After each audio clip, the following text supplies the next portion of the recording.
Uh-oh. Now I do. Okay. Oh, so those guys, they got to watch a video. They didn't get to hear audio. I said a lot of bad stuff about them too, didn't I?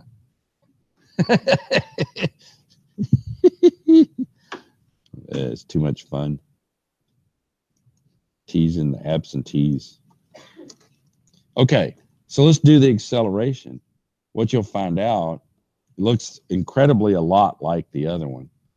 Acceleration of c is equal to acceleration of c relative to b plus the acceleration of b. Now, I got that up here. That sounds like the lunch bell. So I got that up here. I don't really want to copy it down quite yet. I'm going to wait on it. But, but let's just work on this middle part first. This is an awful part. And I don't know why I put it all the way over here, but I'll put it back over here. Acceleration of c is equal to alpha CB or BC cross RCB minus omega BC squared, which will be that number, RCB plus acceleration of B, which I'll grab later. I'll put in later. Now, here's what I'll just go through this thing. I, J, K, 0, 0. I don't know alpha, BC, or CB. Doesn't really matter which one I do. Minus omega, which actually I do know that one. 3.63. Does it look like it's going to rain out there? Oh, does it? We better leave in a minute to avoid the rain. Okay, so here's the part that I like about this stuff. Doing it my way. I mean, my way is always, for me, it's always better. But it may not be for you. But here, I'll look here and I see that row. I see that row. This row, this bottom row should exist right here. And it also should exist right there. I mean, so the fact that I did it this way means I helped myself out a little bit, because I can just copy it down and don't think much anymore. 11I minus 3J. And then plus acceleration of B, and I'll get that later again. I'm not really interested in getting it quite yet. Now, the thing about acceleration of C is I know it has to go to the right or left. So again, I'm just going to say it's going to the right. I don't care. So let's say it's going to the right is plus. We'll figure it out in a minute. Then I just go through the math. So to me, I don't have to think about what I cross J or J cross K or K cross, whatever. I just go through the motions here. And not only that, here's what's so ironic.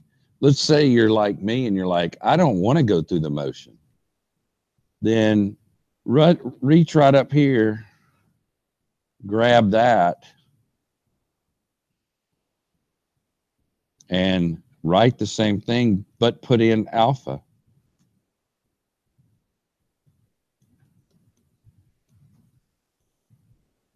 So if you really want to get down to efficiency, you did it once already.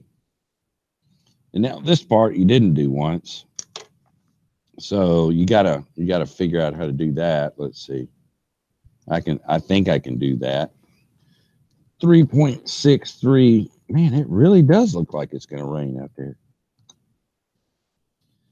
144. Wow, 145. I don't like decimal spots anyway. I'm gonna stop using them. I just am opposed to them. Okay, so that squared times 3. Oh, 39.53. All right, I'll use one. Then I got to put in all this. Now my problem is I need to kind of go up here and get it. Now the lucky thing I've got is I can do this. I'll just do this and copy the whole thing because I can't remember it.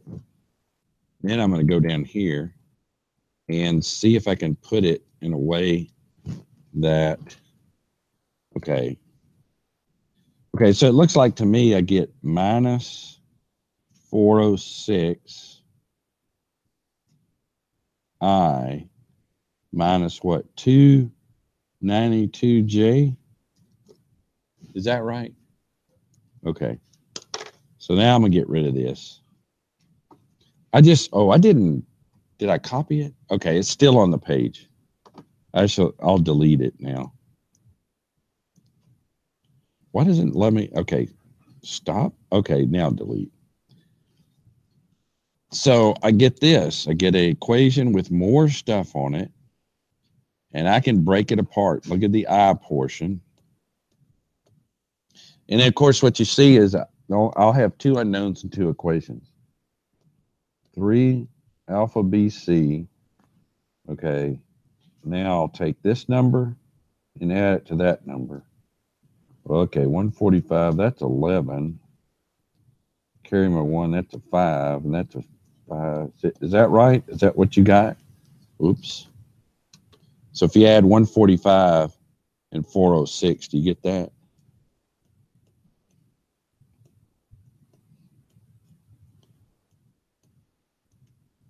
Okay, now 30. Oh, shoot. I'm going to have to bring out okay. That's 292. 252 point, all right, minus 252.5. We'll just do that. So this will tell you alpha. And alpha becomes, okay, you move that over, becomes positive 252.5 over 11. Alpha appears to be, oh, yeah, here. I don't know, 22.9, or how about 23? So alpha appears to be about 23. Oh, that's my new job. I don't know who that is. You know what? It's probably somebody trying to sell me something. I don't have anything to sell. If they wanted my skills, oh, well, I don't have any left. I have none of that left either. It's all, oh yeah. And they're just calling me, you're an idiot. That's it. They pick up the phone. They spent the time to call me to tell me, to insult me. And it makes me happy. Okay, so I think I can do this math. They'll leave a message. Let's see. If they don't leave a message, at 482 minus 482. Did I get a minus? It should be a minus. So it's showing that whatever that velocity was, which was 40. Hang on. So this is the velocity. It shows me that if I did it another, it would be slower. It's a minus because I assumed it to go this way, but it's going that way. So it's not going that way. It's going to the left. So I'm mistaken in what I just said. It's actually speeding up. So if the velocity is going this way and the acceleration is going that way, it's got to speed up. If the velocity is going this way and the acceleration is going that way, it's got to slow down. So I think I said it wrong initially.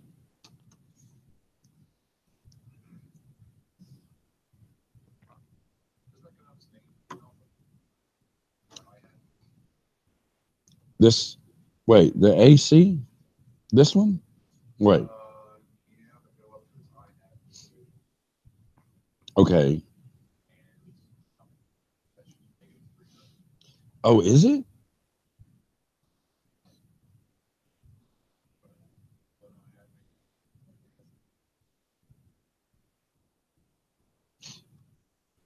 For I? Well, but okay, so you multiply those minus those. But it's a minus a minus. And see, there's the key too. If you do that dot product, multiply this number times that number, add it to this number times that number, and you got to get a 0. And so if you get a 0, you're at least, you might be wrong, but at least you would be consistently wrong. In other words, if I had a minus in front of both of those terms, it would still be 0. So there's no guarantee there, but at least you have a check. And of course, okay, and before what I had done, I mean, now granted, this is either lazy or efficient. I don't know what you want to call it, but I looked at this, the velocity that I'd already done, and I copied it down, but changed the omegas to alphas. I should get exactly the same for both folks. Oh, did you? Okay. So this sort of completes one run through. I've got, and you know, and I can guarantee you, I mean, it took me 2 class periods, right? And I wasn't going super fast, but at the same time, I'm not going to think for a minute that this should be done in 1 class period, which is why a portion of this test has to be, you have to take it home. So I'm going to draw some by hand. I'm going to use a ruler so they won't squiggle on the page, or I'm going to try to, and I'm going to try to, instead of drawing lines, I'm going to draw a link with, put the dots in them. And so I'm going to try to do a decent job. What I mean by that is, to make a link, you know, you sort of do like this, and then you put a dot here and a dot here, and like here's A and here's B, and then there's a big thing here that's attached to the ground. And then, so I'm going to try to do that. I mean, I'm not a great drawer, but I'm not terrible, I guess. And if I did that, of course, this is obviously wrong. I mean, you can't have it to be, so something along these lines. Put some wheels, and it goes down this thing right here. So, you know, I'll try to draw it like that, and I'll probably draw it in OneNote. So when you get it on in your PDF, you'll also be able to pick it up on OneNote if you wanted to work. I know you sometimes like to do that, so you can go over to OneNote, just get it off of that if you wanted to. So, and I'll even color code it. I'll make it I'll make one link green, one link red, and piston be green, or I don't know. I'll make it different colors just for kicks, you know.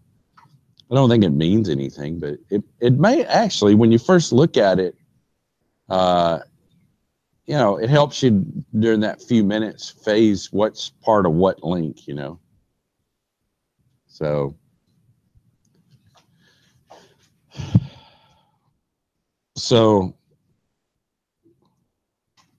let me check and see if it was a highly important.